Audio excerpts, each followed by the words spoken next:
பக்தி ஒளி நேயர்கள் அனைவருக்கும் வணக்கம். இந்த நாள் இனிய நாளாக அமைய வாழ்த்துக்கள். ஏஎல்பி ஜோதிடர், ஜோதிட ஆசிரியர் டாக்டர் சாந்தி தேவி ராஜேஷ்குமார். நம்ம நிறைய ஒரு ஆன்மீகத்தோடு இணைந்து ஒரு மருத்துவ குணமுள்ள சில பொருட்களை பத்தி நம்ம இந்த பதிவுல பார்க்க போறோங்க. முக்கியமா நம்ம வீட்டுல ஒரு பாசிட்டிவான ஒரு எனர்ஜி இருக்கணும். அந்த பாசிட்டிவான எனர்ஜி இருக்கணும்னா வீடு முதல்ல நல்ல கமகமகமான வாசமா இருக்கணும், வாசனையா இருக்கணும். ஒரு சில வீடுகள்ல நுழைஞ்சதுமே ஒரு மாதிரி ஒரு மக்கு வாசம் வருது, ஒட்டடை அதிகமா சேர்ந்து அது ஒரு ஒரு எனர்ஜியை, நெகட்டிவ் எனர்ஜியை கொடுத்துட்டு இருக்கு, இல்ல நிறைய ஒரு ஒரு அடசல் அதிகமாக இருக்கு, இந்த மாதிரியான ஒரு தூசி நிறைய இருக்கு அப்படிங்கிற இடத்துல நமக்கு பாசிட்டிவ் எனர்ஜி குறைஞ்சிடும். அதுவே நமக்கு ஆரோக்கியத்திற்கும் சில பிரச்சனைகளை தரக்கூடிய ஒரு அமைப்பாக ஏற்படுத்திடும். அப்படிப்பட்ட அந்த பாசிட்டிவ் எனர்ஜியை கண்ட்ரோல் பண்ணக்கூடிய ஒரு கண்ட்ரோலர் யாரு அப்படின்னா பச்சை கற்பூரம். இந்த பச்சை கற்பூரத்தை பத்தி தான் இந்த பதிவில் நம்ம பார்க்க போறோம். இதனுடைய மருத்துவ குணம் அவ்வளோ விசேஷமானது. அதே மாதிரி ஆன்மீகத்துல பச்சை கற்பூரம் இல்லாத பூஜை கிடையாது. ஒரு பொங்கல், சுவாமிக்கு நெய்வேத்திய பொங்கல் தயாரிக்கிறாங்கன்னு வச்சுக்கோங்க. அந்த நெய்வேத்திய பொங்கல்ல இந்த பச்சை கற்பூரத்தை கொஞ்சம் நுணுக்கி போடுவாங்க. இல்ல நமக்கு பணப்புழக்கம் எப்போதுமே நல்லா இருக்கணும், எப்போதுமே ஒரு பொருளாதார சேமிப்பு நல்லா இருக்கணும் அப்படின்னா நீங்க பணம் எங்க வைக்கிறீங்களோ அந்த இடத்துல ஒரு துளி பச்சை கற்பூரத்தை போட்டு வைங்க.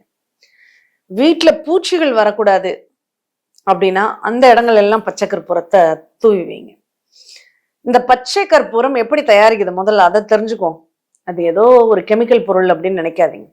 கற்பூரத்திற்கும் பச்சை கற்பூரத்திற்கும் நிறைய வித்தியாசம் உண்டு. கற்பூரம் அப்படிங்கிறது ஒரு எரிபொருள், நம்ம பெட்ரோலிய பொருட்கள் மூலப்பொருள்ல இருந்து தயாரிக்கக்கூடியது கற்பூரம். ஆனா இந்த பச்சை கற்பூரம், கற்பூர மரம்னு சொல்லக்கூடிய மரத்திலிருந்து இயற்கையா கிடைக்கக்கூடிய பட்டை, வேறு இதெல்லாம் நீராவில ஸ்டீம் பண்ணி இட்லியை வேக வைக்கிற மாதிரி வேக வச்சு அந்த நீரை மட்டும் உறிஞ்சி எடுத்து தயாரிக்கக்கூடிய ஒரு பொருள் தான் பச்சை கற்பூரம். அது இயற்கையான வாசனை உடையது. இதனால எந்த ஒரு விளைவுகளுமே கிடையாது. அதனால இது தாராளமா நம்ம பூஜைக்கு ரொம்ப அவசியமா பயன்படுத்தக்கூடிய ஒரு நிகழ்வுல அந்த பச்சை கற்பூரமும் ஒண்ணு. இதுவும் எரியக்கூடிய தன்மை உடையதுதான். பச்சை கற்பூரமும் பத்த வச்சா எரியும். தீபத்திற்கும் பச்சை கற்பூரத்தை வச்சே நம்ம தீபம் ஏத்துறோம்னா அவ்வளோ பெரிய வைப்ரேஷன் அந்த பூஜை ரூம்ல இருக்கும். ஆனா அதனுடைய விலை காஸ்ட்லி அப்படிங்கிறதுனால நிறைய பேர் பண்ண மாட்டாங்க. வாய்ப்பு இருக்கிறவங்க அதை பயன்படுத்திக்கோங்க. அடுத்து இந்த பச்சை கற்பூரத்துல ஒரு மருத்துவ குணம் அப்படிங்கிறது ரொம்பவே உண்டுங்க. ஒரு தீராத தலைவலி இருக்குன்னு வச்சுக்கோங்களேன், அதற்கு இந்த பச்சை கற்பூரம் அவ்வளோ ஒரு விசேஷமாக இருக்கும். குழந்தைகளுக்கு இந்த நெஞ்சில சளி பிடிக்குதுன்னு வச்சுக்கோங்க, இந்த பச்சை கற்பூரத்தை தேங்காய் எண்ணெயில குழைச்சு அந்த நெஞ்சு பகுதிகளில் மூக்குல இருந்து அந்த குரல் விளை பூரா நம்ம தடவி விட்டோம்னா அந்த குழந்தைகளுக்கு அந்த சளி அப்படியே விலகிடும். இன்னொரு தலைவலிக்கு ஒரு வைத்தியம் சொல்லலாமா? நம்ம நாட்டு மருந்து கடையில ஓம உப்புன்னு ஒண்ணு கிடைக்கும், புதினா உப்புன்னு ஒண்ணு கிடைக்கும். இந்த ஓம உப்பு புதினா உப்பை சம அளவுல வாங்கி அதோட கொஞ்சம் பச்சை கற்பூரத்தையும் கலந்து கண்ணாடி பாட்டில்ல போட்டு நல்லா குலுக்கிட்டீங்கன்னா அப்படியே லிக்விடா மாறிடும். நம்ம தைலங்கள், தலைவலி தைலங்கள்லாம், லிக்விடான தைலங்கள்லாம் தடவுறோம்ல, இதை எடுத்து தலைவலிக்கும் போது லைட்டா தடவி பாருங்க, ஒரு செகண்ட்ல தலைவலி காணாம போயிடும். அந்த தலைவலி தைலங்கள்லாம் என்ன மாதிரி மெடிசன்ல தயார் பண்றாங்கன்னு நமக்கு தெரியாது. இது நம்மளே தயார் பண்ணி வச்சு இதை நம்ம தலையில தடவிக்கிட்டோம்னா, சளி பிடிக்குதா குழந்தைகளுக்கு தடவி விட்டோம்னா அது அவ்வளோ சீக்கிரமா கிளியர். மூக்கடைப்பு இருக்கா, இந்த கற்பூர தைலம் நமக்கு ரொம்ப சிறப்பான நிவாரணியாக இருக்கும். இப்படி இந்த சாதாரண பச்சை கற்பூரம்னு நம்ம சொல்லக்கூடிய ஒரு விஷயத்துல எவ்வளவு இருக்கு பாருங்க. நம்ம வீட்டுல பணம் வைக்கிற இடத்துல பச்சை கற்பூரம், ஏலக்காய் இதை போட்டு நம்ம ஒரு முடிச்சு போட்டு கட்டி வைக்கிறோம் அப்படின்னா அது அந்த பணம் ஈர்க்கும் அப்படின்னு சொல்லலாம். பண ஈர்ப்பு விதிக்கு பச்சை கற்பூரம் முதன்மையானது அப்படின்னு சொல்லப்படுது. நம்ம வெளியில போறோம், இன்னைக்கு நிறைய பேரு வாசனை திரவியங்களுக்கெல்லாம் நிறைய ஆயிரமா செலவு பண்ணி வாசனை திரவியங்களை பூசிக்கிறாங்க.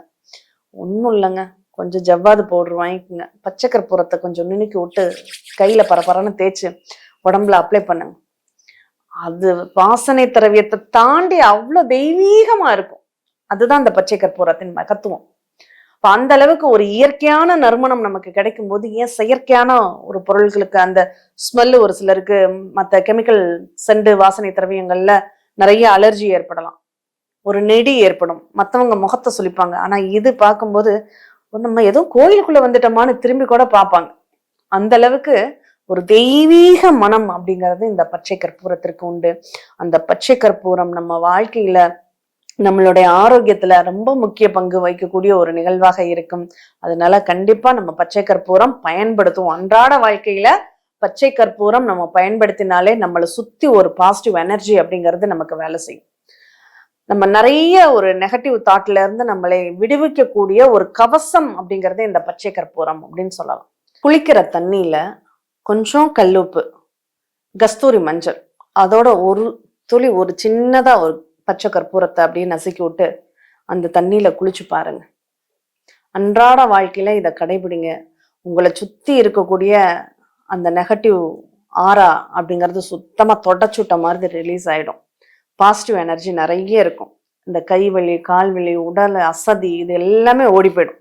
எங்க போகுதுன்னே தெரியாது. அந்த அளவுக்கு ஒரு மகத்துவமானது இந்த பச்சை கற்பூரம். இந்த பச்சை கற்பூரத்தை நம்ம அன்றாட வாழ்க்கையில பயன்படுத்துவோம். கண்டிப்பா நம்ம ஆரோக்கியமும் சிறப்பாக இருக்கும். நம்மளை சுத்தி ஆன்மீக ஒரு நிகழ்வுகளும் நேர்மறையான ஒரு எண்ணங்களும் நமக்கு நிறைய நன்மைகளை கொடுத்துக்கிட்டே இருக்கும். தெய்வ வழிபாட்டுக்கு பச்சை கற்பூரம் கண்டிப்பா உங்களுக்கு பலன் தரும். பச்சை கற்பூரத்தை கூட வச்சுக்கிட்டீங்கன்னா ஒரு தெய்வமே உங்க கூட இருக்கிறதுக்கு சமம்.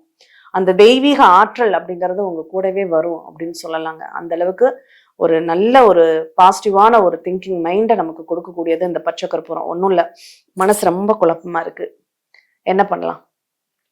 நீங்க தனியா போய் உட்காந்து இந்த பச்சை கற்பூரத்தை மட்டும் சும்மா ஒரு துளி எடுத்து கையில அப்படி நசிக்கிட்டு தேய்ச்சிடுங்க. இந்த மூக்கு கிட்ட அப்படி வச்சு ஆழ்ந்து ஒரு சுவாசம் இல்லைங்க.